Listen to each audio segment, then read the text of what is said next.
पर सर मतलब ये आपने बिल्कुल सही बात करी कि एक इंसान को ये उसको उसके दुष्परिणाम की उसको ये समझ के रखना चाहिए कि अकाल मृत्यु जैसी क्या चीज है। अगर हम सिंपली देखें कि बिना किसी रीजन के अगर आप ये अपनी एनर्जी निकाल रहे हो, अनटाइमली निकाल रहे हो, तो आपका एक तरह से एंडिंग तो लिखी गई है। एक इंसान बात करता है इस रस की, इस ऑर्गेजम की, कि मैं जो ये चीज कर रहा हूँ, मुझे चाहे वो मिली सेकेंड्स का ऑर्गेजम है, चाहे वो मिली सेकेंड्स का वो आनंद है, पर वो आनंद दुनिया के, चाहे मैं कोई भी चीज को, गेम खेलूं, फिल्म देखूं, कोई चीज खाऊं, वो मुझे वो ऑर्गेजम, वो लेवल ऑफ ऑर्गेजम मुझे फील नहीं होता। तो ये अगर भगवान चाहता था कि अगर ये चीज गलत है कि हम सब सीमन रिटेन करें, एक परम ब्रह्म को पाए, एक कुंडलिनी अवेकनिंग करें, तो उसने इस चीज में इतना ऑर्गेजम क्यों दिया, इतना इसे लज्जतदार क्यों बनाया? वो चाहता कि हम सब सीमा रिटेन करके एक एथिकल लाइफ जिए, कुंडली अवेकन करें, तो ये चीज को इतना वो ना करता, ऑर्गेजम ना डालता इसके अंदर। इसे बहुत आप अच्छा, कैसे देखते हैं? बहुत अच्छा क्वेश्चन है जशन। और नो डाउट उस चीज में भी वो जो सुख आता है, साफ लिखा गया है हमारे ग्रंथों में भी, संभोग का सुख महासुख है, उससे ऊपर कोई सुख नहीं है। पर आपको कौन सा संभोग चाहिए? आपको ये जानवर वाला संभोग चाहिए, या आपको एक कॉस्मिक, एक दिव्य संभोग चाहिए जो आपके अंदर हो? आपको उससे भी वही आनंद मिलेगा, उससे 1000 गुना ज्यादा आनंद मिलेगा। मतलब एक सिंपल से देखो, मैं आपको हमेशा सिंपल दूध की मधानी और सीमेंट और वो सारी चीजों से, कार के इंजन ऑयल से, मैं सिंपल एग्जांपल से समझाना चाहता हूँ। मैं कॉम्प्लिकेट करना नहीं चाहता। कॉम्प्लिकेट करने वाले बहुत सारी इंस्टीट्यूशंस हैं, बहुत सारे आश्रम हैं जो लाखों लाखों लोग लेके देके लोग ज्वाइन करते हैं, पर उन्हें कुछ मिलता नहीं। कॉम्प्लिकेटेड होता है बहुत सारी चीज, घुमा फिरा के। मैं सिंपल से आपको समझाता हूँ। देसी शराब और इंग्लिश स्कॉच विस्की, एक योगी को ये सब बातें करनी नहीं चाहिए, शराब और ये सारी चीजें, पर एक सिंपल हर कोई उससे रिलेट कर पाए। रिलेट नहीं कर पाएगा तो कोई फायदा नहीं है। एक देसी शराब और इंग्लिश स्कॉच विस्की में क्या अंतर है? आप एक देसी शराब पी के देखिए। मैंने कभी नहीं पी, पर मैंने फीडबैक मांगा है बहुत लोगों से पहले। पीने के टाइम एक ऐसा हार्ड नशा आता है, धक्के से, अचानक, जैसे किसी ने सिर के अंदर धक्का दिया हो, और गंदा सा नशा होता है, और अगले दिन सर दर्द, ये दर्द, वो दर्द। और एक इंग्लिश स्कॉच विस्की होती है जो आप टंग पे रखते हैं, टंग के टिप पे रखते हैं, उसको थोड़ा सा आप टेस्ट करते हैं, उसको फील करते हैं, और एक हल्का सा नशा, रिफाइन फॉर्म में, मतलब देसी शराब की एक बहुत रिफाइंड फॉर्म में, एक एरिस्टोक्रेटिक, एक रॉयल वे फॉर्म में, तो इंग्लिश स्कॉच विस्की का नशा होता है। अब यही हमारा, जो हम सेक्स करते हैं, या जो हम मैथुन करते हैं, मास्टरबेशन करते हैं, जो भी अननेचुरल वे में करते हैं, वो हमारा 10 सेकेंड का ऑर्गेजम का जो पीक में जो हमें इंटरेस्ट मिलता है, उस, या तो वो आप चूज करिए, या आप कुंडलिनी जागृत, उसको संयम से कुंडलिनी जागृत करके, जो मैंने बताया, हमारी कुंडलिनी माँ फेमिनिन एनर्जी और शिवा सहस्त्रारा द मैस्कुलिन एनर्जी का जो कॉस्मिक यूनियन होगा, वो आपके पूरे शरीर के रोम रोम को 365 days a year, 24 hours a day, 7 days a week, आप खा रहे होगे, सो रहे होगे, पी रहे होगे, नाच रहे होगे, ड्राइव कर रहे होगे, सो रहे होगे, वो 24 घंटे आपके शरीर में वही ऑर्गेजम की फीलिंग एक रिफाइंड फॉर्म में, उससे 1000 गुना ज्यादा आनंदमय आपके अंदर रहेगी। सच्चित आनंद वाला आनंद, ये जानवर वाला आनंद नहीं, सच्चित आनंद वाला आनंद, एटर्नल ब्लिस। अब चॉइस आपकी है, आपको दोनों में से क्या चुनना है। दोनों नहीं मिल सकते, सर मुझे ये भी चाहिए, ये भी चाहिए, नहीं, दोनों नहीं मिल सकते। हेड्स टेल्स दोनों आपका नहीं हो सकता, एक चुनना है दोनों में से। वो क्या चुनना है, वो आपको चुनना है। या तो इसी मूलाधार में फंसे रहें, जो रूट चक्र है, जो सबसे नीचे का चक्र है, पृथ्वी एलिमेंट, पृथ्वी पंचभूत में से जो पृथ्वी धातु है, सॉइल, अर्थ, या तो उस मूलाधार चक्र में फंसे रहें पूरी जिंदगी, जानवर प्रवृत्ति में, या फिर सहस्त्रार में जाके यहाँ पे उस सुख का अनुभव उठाएं। मैं ये नहीं कह रहा हूं सुख का अनुभव मत उठाएं, उस सुख का अनुभव, वो संभोग वाले सुख का अनुभव का हक हर किसी का है, पर अपने आप को उस लोअर एनिमलिस्टिक फीलिंग लिमिट नहीं लिमिट करना। लिमिट मत करिए। अपने आप को दिव्यता की ओर लेके जाइए, डिजर्विंग उस फर्स्ट प्राइज को पाके डिजर्विंग उस आनंद की प्राप्ति करिए। उसमें टाइम लगेगा, but the time and the effort will be worth the wait. और हम बात करते हैं एक चीज और बाइबल में क्या लिखा था जशन, बाइबल के फर्स्ट चैप्टर में अगर आपने कहीं पढ़ी हो, बुक ऑफ जेनेसिस, उसमें गार्डन ऑफ ईडन है जिसमें एक सेब, सांप ईव को कहता है एक सेब खा लो। भगवान ने एडम और ईव को कहा था वो सेब मत खाना, और उन्होंने वो सेब खाया। वो जो सेब है, द सेक्स, वो केवल संतान पैदा करते हुए प्रोक्रिएशन के टाइम ही खाना होता है। उसको सेंशुअल प्लेजर्स के लिए हर टाइम हर दिन नहीं खाना होता। So you are allowed to do it and creating a child. उसके अलावा it's a strict no no, it's forbidden. जी सर, आज के समय में लोग बात करते हैं कि कैसे युग कलयुग का है, इसमें कली पुरुष मतलब डेविल जो एनर्जी है वो ज्यादा है, इसलिए जो ये आज के लोग हैं इस चीज में ज्यादा लिप्त हैं। पर साथ में ही लोग कंपैरिजन करते हैं इसका पिछले युगों से, मतलब पौराणिक कथाओं से, द्वापर और त्रेता की पौराणिक कथाओं से। जब एक राजा वो देते हैं, एक्सप्लेनेशन देते हैं कि कैसे राजा थे, राजा महाराजा हुआ करते थे, वो भी एक से ज्यादा अनेक शादियां करते थे, और उनके भी मतलब इस बहुत सारे बच्चे हुआ करते थे। अगर मैं सिंपली बताऊं, वो कंपैरिजन करते हैं आज का कि वो समय तो धर्म का था, तो उस समय ये लोग ऐसी चीजें प्रैक्टिस क्यों करते थे कि मल्टीपल वाइफ्स होना और इतने सारे बच्चे होना, वो इस चीज को क्यों नहीं अपनाते थे? नहीं अपनाते थे इसलिए तो कोई भीष्म पितामह नहीं बन पाया। नहीं अपनाते थे इसलिए तो कोई लक्ष्मण नहीं बन पाया, इसलिए तो कोई हनुमान नहीं बन पाया। अब धृतराष्ट्र ने 100 बच्चे पैदा किए ना, कौरव पैदा किए 100 बच्चे, क्या हुआ उनका? भीष्म पितामह को मारने के लिए कृष्ण जैसे एक अवतार को भी छल का यूज करना पड़ा था ना। Yes sir. लक्ष्मण ना होते, जब मैंने भी बताया, हनुमान और लक्ष्मण ना होते तो राम जी कोई चांस ही नहीं था रावण के सामने। रावण तो छोड़ो, मेघनाथ के सामने कोई चांस नहीं था। राइट। अच्छा, तो ब्रह्मचर्य एक ऐसी चीज है, क्योंकि देखो पुराने टाइम में भी सतयुग के अलावा, हम ये जो आपने बात करी, जैसे अभी मैं महाभारत की बात कर रहा हूँ, ये भी द्वापर युग था। द्वापर युग में भी पाप तो हो ही चुका था ना, इम्प्योरिटी तो आई गई थी ना। कलयुग जितनी नहीं, पर यस सर। इम्प्योरिटी तो आई गई थी। तो इंद्रियों के वशीभूत तो वो सब लोग भी थे, वो राजा लोग भी थे। भाई राजा लोग तो छोड़ो, जो बड़े बड़े ऋषि मुनि गिर गए, पतन हो गया उनका भी, विश्वामित्र का पतन हो गया, तो राजा मुनि तो क्या लोग हैं। जी। और सर, अगर हम यूथ की बात करें कि कैसे आज का टीम इस चीज में किस तरह से लिप्त है, कितना वो इस विशियस साइकिल में फंस चुका है, और बात करें कि वो अपने गोल की बजाय, एक लेवल पर पहुंचने की बजाय अपने आप को बहुत ही ज्यादा मोरली वीक समझता है कि मैं तो इस चीज को कर ही नहीं सकता। साथ में मैंने सर एक रिपोर्ट पढ़ी थी कि फॉलिंग टेस्टोस्टेरोन लेवल्स के बारे में, कि कैसे जो मेल फर्टिलिटी है वो गिरती जा रही है जनरेशन टू जनरेशन। और ये मोरली वीक होना, ये एंजाइटी और स्ट्रेस से घिरे रहना, ये फॉलिंग टेस्टोस्टेरोन लेवल की हमारी फर्टिलिटी ही कमजोर हो रही है, इसके बारे में आपके क्या विचार है? देखो,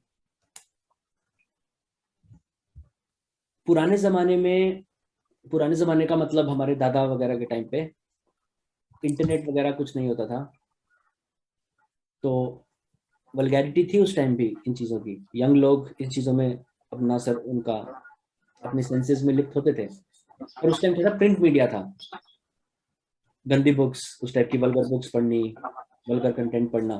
फिर धीरे धीरे हमारे टाइम पे तो थोड़ा और एडवांस्ड हुआ, कंप्यूटर आ गए। आजकल के यूथ क्या है, 6-6 7-7 साल की एज में उनके पेरेंट्स उनको लैपटॉप दे देते हैं। They have access to everything in the world, सारी चीजें उनके यस सामने सर। हैं। तो कहाँ उनका दिमाग जाएगा? और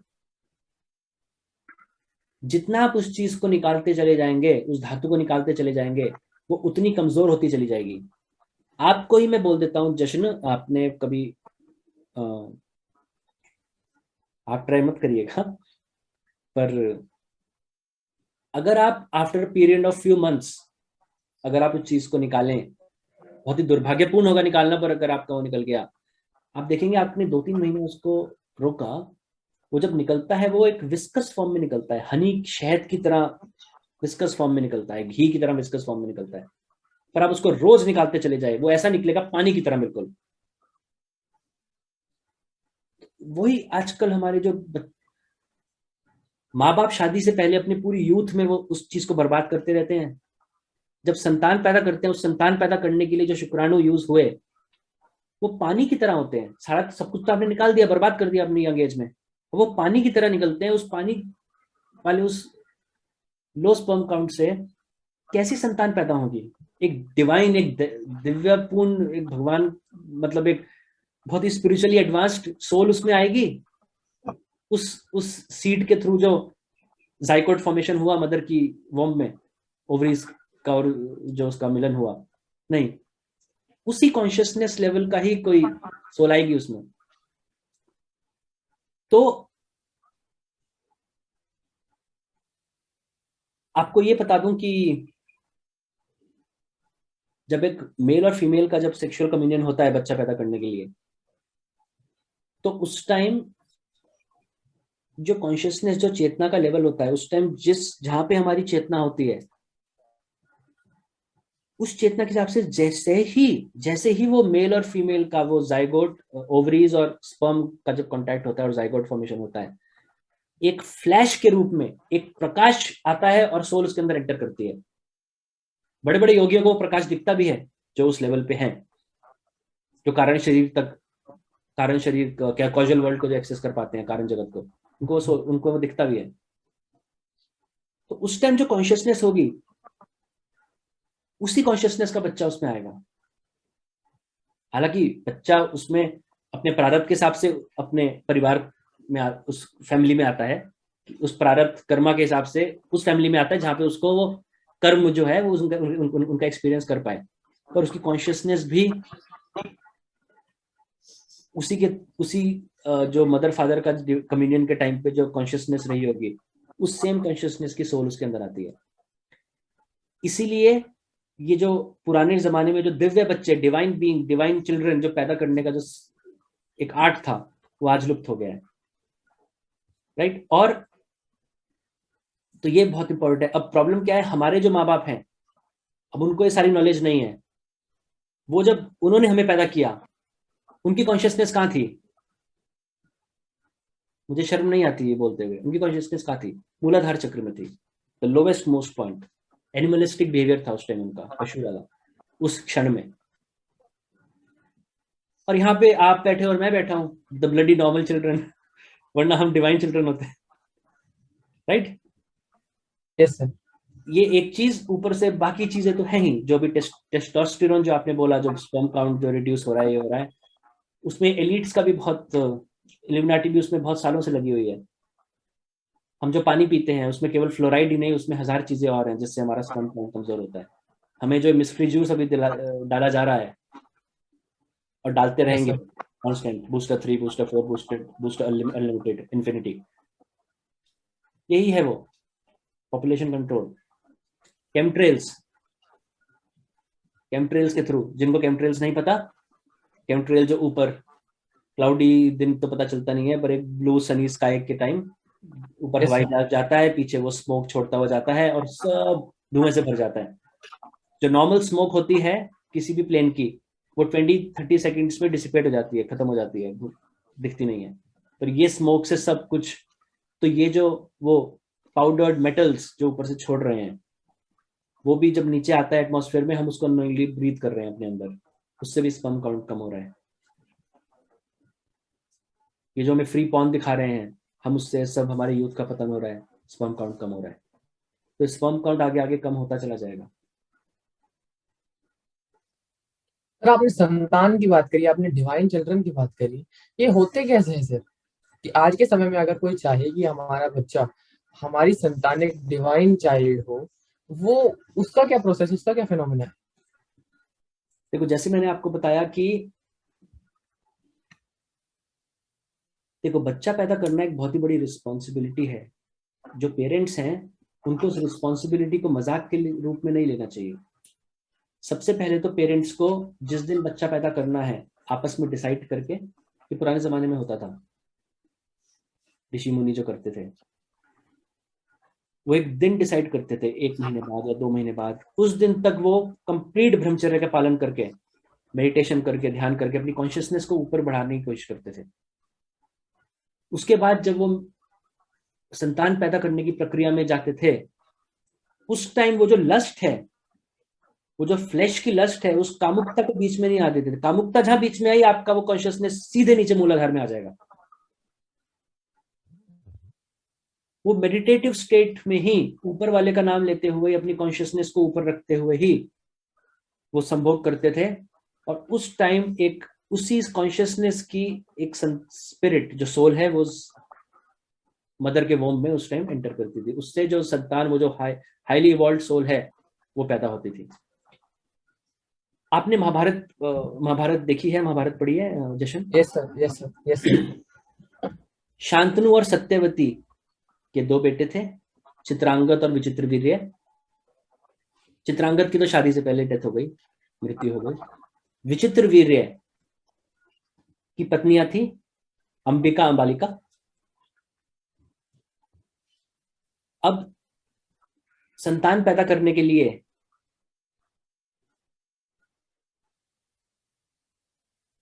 सत्यवती ने अपने जो दूसरा उनका पुत्र था, ऋषि पराशर के साथ जो उनका शांतनु से शादी होने के बाद जो पुत्र हुआ था, ऋषि व्यास, वेद व्यास, ऋषि व्यास को उन्होंने क्या बोला कि भाई अंबिका अंबालिका का संतान नहीं हो पा रही है, तो थोड़ा हेल्प करिए। अब क्या हुआ, ऋषि व्यास ने अंबिका के साथ संभोग किया, धृतराष्ट्र पैदा हुए। अंबालिका के साथ संभोग किया, पांडु पैदा हुए। और तीसरा एक नौकरानी के साथ भी उनकी संभोग किया, उससे विदुर पैदा हुए। ये जो प्रक्रिया थी पुराने जमाने में कि अगर राजा जो है, जो राजा या तो मर गया है या उनसे बच्चा संतान पैदा हो नहीं पा रही, अब उनको आगे वंश तो अपना चलाना था ना।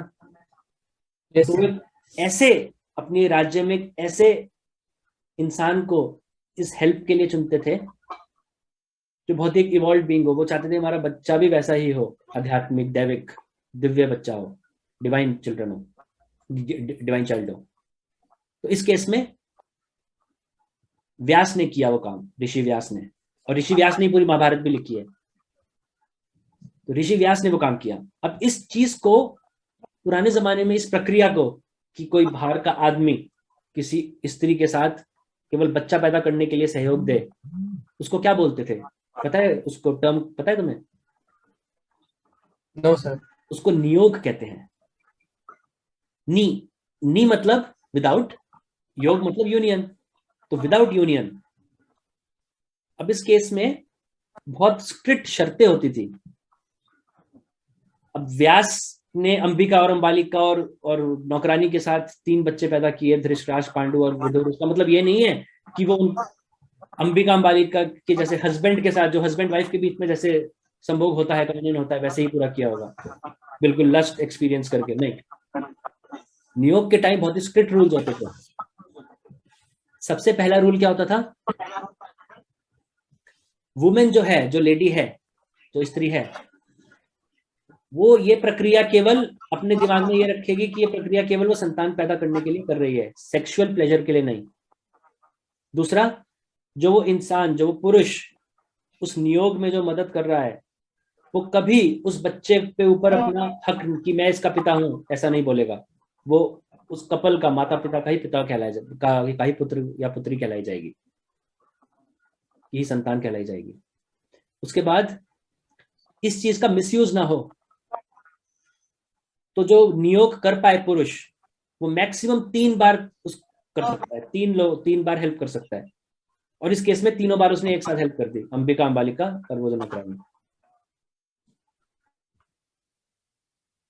पुरुष और स्त्री के बीच में कमर तक पर्दा होता है। पर्दा नहीं होगा तो एक दूसरे को देखेंगे, लस्ट की भावना आएगी, लस्ट की भावना आएगी तो कॉन्शियसनेस नीचे गिरेगी अचानक से।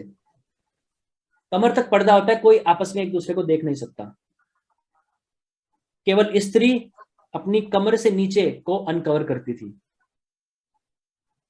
और अगर कम्युनियन के टाइम फ्रिक्शन आएगी बीच में, तब भी लस्ट जनरेट होगी, कॉन्शियसनेस नीचे आएगी। तो उस पूरे एरिया को घी से पूरे एरिया को मलते थे पहले, कि बस वो कांटेक्ट किया क्योंकि घी है, स्लिप होके अंदर गया, इजैकुलेशन हुआ, खत्म, नो लस्ट नथिंग। इतना स्ट्रिक्ट था योग। ऐसा क्यों? कि वो लस्ट जो है, कि वो बच्चा जो है वो डिवाइन चाइल्ड पैदा हो, कॉन्शियसनेस उसकी मतलब अपनी हाई कॉन्शियसनेस में रह के उस बच्चे को पैदा किया जाता था, संतान को पैदा किया जाता था। तो दिस इज द प्रोसेस। हमारे पुराने जमाने से हमारे सनातन धर्म में चला आ रहा है नियोग का प्रोसेस। ये कोई आसान चीज नहीं थी, ये बहुत ही कॉम्प्लिकेटेड प्रोसीजर था। And this is all to create good spiritually evolved children. Yes Jashan. Sir आपने बात करी कि इसके इम्पोर्टेंस, और एक ये मिथ है कि सीमन रिटेंशन सिर्फ मेल्स के लिए होती है, कि सीमन रिटेंशन की जरूरत है टीन्स बॉयज को, कि वो मेस्टरबेशन ना करें, एजेक्ट आउट ना करें अपने इस वीर्य को। पर सर क्या ये फीमेल के लिए भी उसी लेवल पर लागू होता है जो हम मेल्स की बात करते हैं? क्या celibacy for female is similar to that of a boy? ये तुम क्वेश्चन, मैं चाहता नहीं था तुम्हें क्वेश्चन पूछो। अब इस केस में देखो, मैं सच बताता हूँ, मैं सच बता रहा हूँ हर चीज यहाँ पे।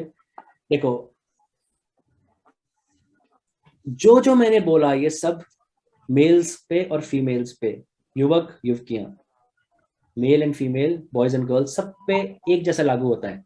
वही सेम सेक्सुअल फ्लूइड जो मेल्स के अंदर होता है, सेम वही सेक्सुअल फ्लूइड फीमेल के अंदर होता है, सेम वही ओजस की जो ट्रांसपोर्टेशन प्रोसेस है सुषुम्ना नाड़ी के थ्रू ऊपर जाने की और यहाँ पे कॉस्मिक सेक्स होने की, वो सेम फीमेल्स में होते हैं। अगर ऐसा ना होता तो सारे जो इवॉल्व सोल है जिनको सब मोक्ष मिला है वो सब पुरुष ही होते। yes, यहाँ पे मीराबाई तो भक्ति योग, ध्यान की कभी जरूरत ही नहीं पड़ी, भक्ति योग, भगवान श्री कृष्ण की मूर्ति से ही रोने लग जाती थी, उनके सामने नाचने लग जाती थी, समाधि में चली जाती थी और वो मोक्ष पा गई। आनंदमयी माँ अभी रिसेंट हमारे जमाने में तो नहीं, थोड़ा पहले, पर दिस सेंचुरी, आनंदमयी माँ जो इस लास्ट सेंचुरी की एक इकलौती अवतार, फीमेल अवतार बोला जाता है उनको। पुराने जमाने में गार्गी थी। यहाँ तक सब कुछ छोड़ो, हमारी जो कुंडलिनी माँ जो हम बात करते रहते हैं, हमारी जो जननी है Kundalini mother, the divine mother of ours, वो भी तो फीमेल है। वो पूरी ब्रह्मांड को चला रही है, वो भी तो स्त्री है। बट एक चीज, इस चीज को गलत मत लेना, मुझे ये मत बोलना रजत मेहता इज अ सेक्सिस्ट या कुछ डिस्क्रिमिनेशन। जो सत्य है वो सत्य है। Yes sir. सेक्स के टाइम में ज्यादा जल्दी 365 दिन, साल के 365 दिन, हर टाइम 24 घंटे कौन कुत्ते की तरह मतलब तैयार रहता है जीभ बाहर निकाले हुए कि sex sex sex sex sex? पुरुष या स्त्री? पुरुष, स्त्री नहीं। सेक्स के टाइम पे, सेक्स जब होता है तो कौन थकता है? किसकी बॉडी में से एनर्जी ज्यादा ड्रेन होती है? पुरुष, स्त्री नहीं। तो पुरुष के अंदर वो चीज ज्यादा पोटेंट है। पुरुष अगर उस चीज को निकालेगा तो उसका सर्वनाश भी स्त्री के मुकाबले ज्यादा होगा। इसलिए आपने देखा होगा जो कपल बहुत ज्यादा सेक्स करते हैं, ये बहुत गुड बात बता रहा हूं मैं आपको, जो कपल बहुत ज्यादा सेक्स करते हैं 99% ऑफ द टाइम हस्बैंड की मृत्यु लेडी से ज्यादा होगी, लेडी से पहले होगी। पति की मृत्यु पत्नी से पहले होगी, जो बहुत संभोग करते हैं पति पत्नी। संभोग तो इक्वल किया है ना दोनों ने। Yes sir. मेल की एनर्जी ज्यादा ड्रेन होती है। अब अगर एनर्जी ज्यादा ड्रेन हो रही है उसका सर्वनाश भी ज्यादा होगा। ऑन द रिवर्स साइड, इसका उल्टा अगर सोचो, अगर पुरुष ने अपनी उस एनर्जी को रक्षा, एक मिनट रुको,